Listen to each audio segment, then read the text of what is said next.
Welcome to The Way, an independent Christian church located in Ocala, Florida. Thank you for joining us for today's devotional from Elder Russ Gemberling. Do you sometimes feel that God does not deliver you from your hurting and allows you to suffer? God uses a different time frame and schedule than we do.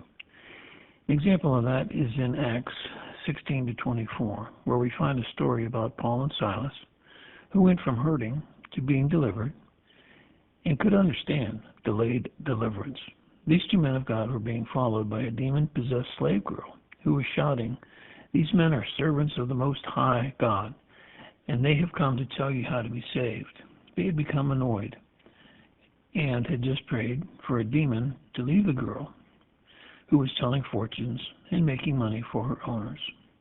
First, hurting and no deliverance. In verse 19, they seized Paul and Silas and dragged them into the marketplace. In verse 22, the magistrates tore their garments off them.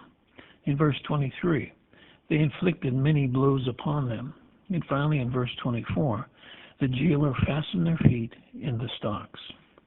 Then we see deliverance in verses 25 and 26. About midnight, Paul and Silas were praying and singing hymns to God, and suddenly there was a great earthquake, so that the foundations of the prison were shaken. And immediately all the doors were open, and everyone's bonds were unfastened. God could have stepped in sooner. He didn't. He has his reasons, and we know he loves Paul and Silas and you and me.